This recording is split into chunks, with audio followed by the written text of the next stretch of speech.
Merci de choisir Radio 7 pour vous informer. Mesdames et messieurs, bienvenue dans ce journal sur radio7online.net. Tout d'abord, les sommaires. Commencé le lundi 30 août, c'est aujourd'hui que les finalistes ont mis fin à l'habillement bleu-blanc dans le souhait de réussir leur diplôme d'État. Quel sera l'aspect de la vie province de Kinshasa pendant la saison de pluie qui s'annonce? Voilà tout pour les titres. Bienvenue sur le journal de la radio7online.net.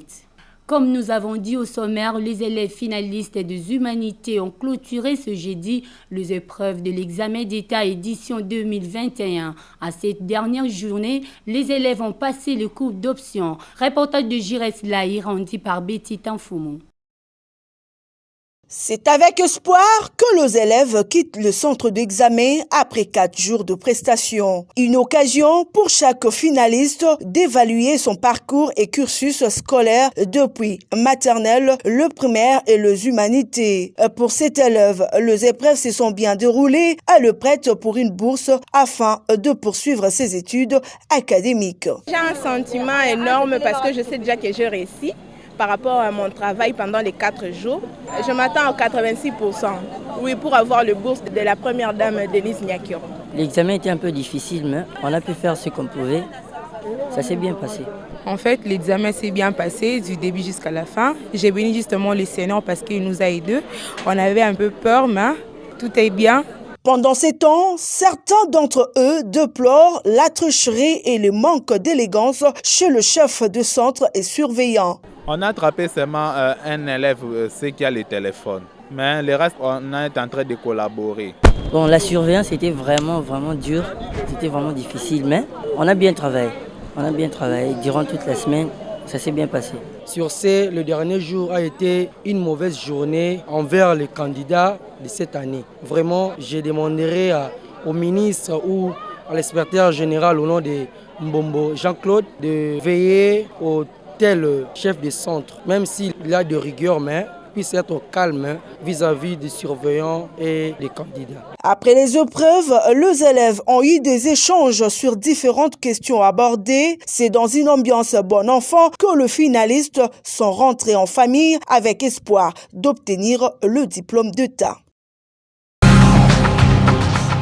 Une délégation gouvernementale composée de ministres des Affaires sociales, Action humanitaire et solidarité nationale et du développement rural poursuit son séjour dans la province d'Ikasaï, précisément à Chikapa. Le patron des Affaires sociales, Modeste Mutinga, a visité des orphelinats et s'est rendu à la rivière Chikapa polluée.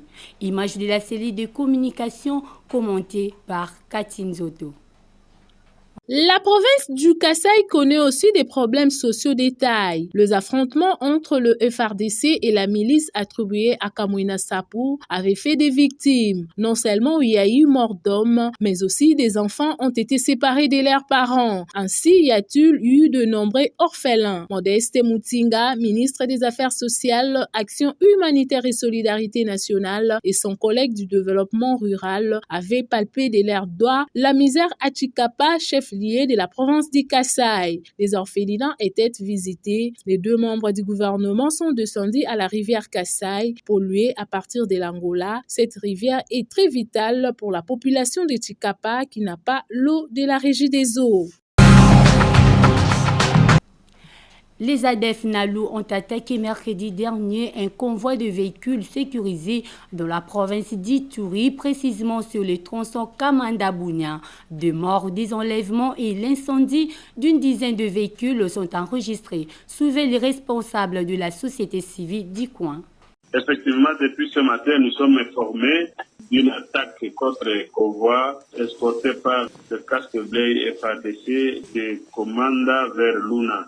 Vraiment pour une désolation parce que quand la population voit les véhicules convoyés par les casques bleus et les FADC, ça leur donner le courage d'engager dans la route. Mais malheureusement, il y a eu un acte de sabotage qui a conduit à l'incendie de plusieurs véhicules. Donc le bilan provisoire est de 12 voitures, un camion incendié, 10 civils tués et beaucoup d'autres, une cinquantaine de personnes seraient apportées dans la brousse par les rebelles de ADF Nalou Et ça ne faisait que 48 heures depuis qu'ils ont enlevé 11 enfants, dont l'âge varie entre 9 et 17. Donc c'est une situation que nous ne comprenons pas. Nous avions dit même avant, dans ce tronçon, il y avait déjà 10 véhicules incendiés. Nous disons toujours qu'il faut vraiment voir revoir même la composition des militaires qui sont dans ce tronçon, parce qu'on ne peut pas imaginer que ces genre des opérations, ces genre de sabotage, nous n'avons pas d'explication à donner à cette histoire.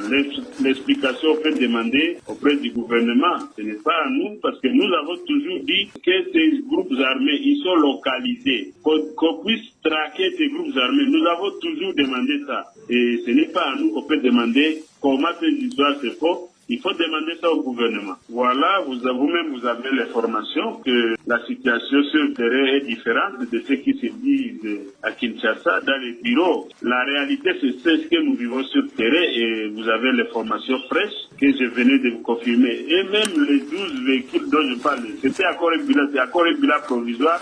Le bilan peut s'alourdir. Nous appelons les autorités de ce pays à prendre au sérieux la question sécuritaire de l'Ituri. Nous avons toujours dit que ce ne sont pas des gens avec qui il fallait jouer. C'est plus de 3 mois, bientôt 4 mois, qu'on est déjà sous l'état de siège. Et si on ne peut pas frapper ces groupes armés, si on doit les dorloter, nous ne voyons pas pourquoi l'état de siège. Donc ça c'est autrement dit que la population de l'Ituri est sacrifiée. Elle est abandonnée. Le gouvernement Samalou Kondé tient à privilégier les intérêts supérieurs de la République démocratique du Congo dans tous les partenariats. C'est dans ces contextes que le ministre des Finances Nicolas Kazadi a débuté la révisitation des contrats miniers signés en 2017 entre la République démocratique du Congo et la Chine. Selon les sources, tous ces contrats miniers doivent être réajustés.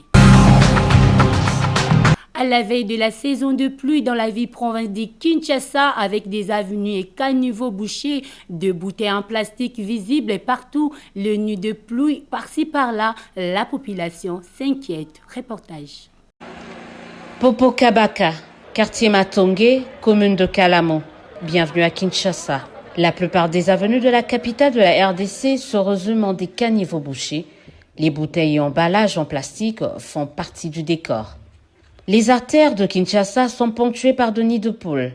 Avec le retour de Dame la pluie, beaucoup des Kinois s'inquiètent de l'absence des travaux de réhabilitation.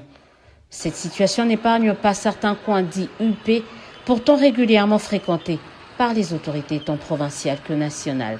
Gouverneur alekaka boy président ya assemblée alekaka boy bango tout balekaka boy na yebite soki solution ne bakozela biso kala mingi te mbula ezobanda mpe moko ozomona ndenge nzela eza bona yebite soki tosuka wapi.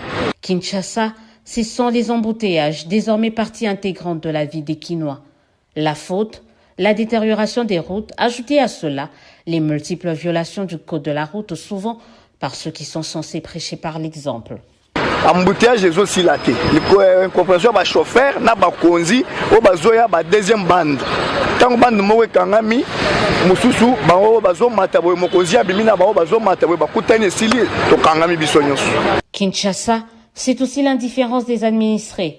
Ceux-ci, pour une raison ou une autre, refusent d'assumer leur part de responsabilité face à la dégradation des conditions de vie à Kin, jadis la belle. Bakonzi basala musala bafungolela peuple mutema babongisela peuple mboka. Kisasa mobimba edindaka na potopoto na mai ya mbula. Kisasa mobimba baza batu o biso no votaka bango polo ba sepesa peuple mais jusqu'à maintenant to mona réaction moko zo sa maté. To ebite so yo eza fait du monde to nini to so comprendre parce que lelo ke na ba poto net na Europe. Ezala banzela mususu au clarté. To ebite so ba konzi na biso batambula to batambula te. Mais Kinshasa, c'est également ses infrastructures qui poussent comme des champignons, aussi bien dans le quartier d'affaires qu'à la cité. Un éclairage public réactivé, bref, un brin de lumière certes, mais un symbole de l'espoir que cette mégapole, parmi le plus peuplé d'Afrique, n'a pas pour vocation à demeurer la référence de la médiocrité, la saleté, le désordre. Et puis le président de la République, Félix-Antoine Tshisekedi, est arrivé à Rome, en Italie, mercredi dernier. Il est allé participer au forum sur l'économie mondiale prévu à Milan, toujours en Italie. Reportage avec la presse présidentielle. C'est par l'aéroport de Rome-Ciampino que le président de la République, Félix-Antoine Tshisekedi Tshilombo, est arrivé en terre italienne ce mercredi en fin d'après-midi. Le chef de l'État vient participer à la 47e édition du Forum Ambrosetti qui s'ouvre à Milan consacré à l'économie mondiale. En prélude à sa participation à l'analyse prospective de Milan, le président Félix-Antoine Tshisekedi Tshilombo est attendu ce jeudi au palais du Quirinal, le palais présidentiel italien pour un tête-à-tête avec son homologue Sergio Mattarella. Dans les coulisses du palais du Quirinal, ce rendez-vous reste historique et hautement symbolique et il est placé sous les signes de l'amitié et du renforcement des relations de coopération et d'intérêts communs. Établies depuis le XVIIe siècle à travers le royaume Congo, les relations italo-congolaises ont toujours été empreintes de respect et de considération mutuelle. L'Italie, qui assiste au retour du leadership congolais sur l'échiquier international, incarné par son 5e président de la République, va dérouler un cérémonial d'honneur au président Tshisekedi, l'une des rares images en cette période de pandémie de Covid-19. En tant que porte-voix du continent africain, le président de la République démocratique du Congo prépare aussi sa participation au sommet du G20 prévu en octobre prochain à Rome, la ville éternelle.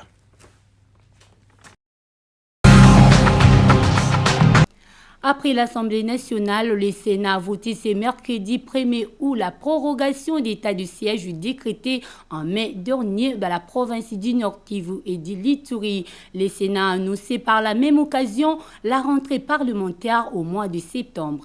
Reportage de Stani Tamboué rendu par Michel Chiyoyo.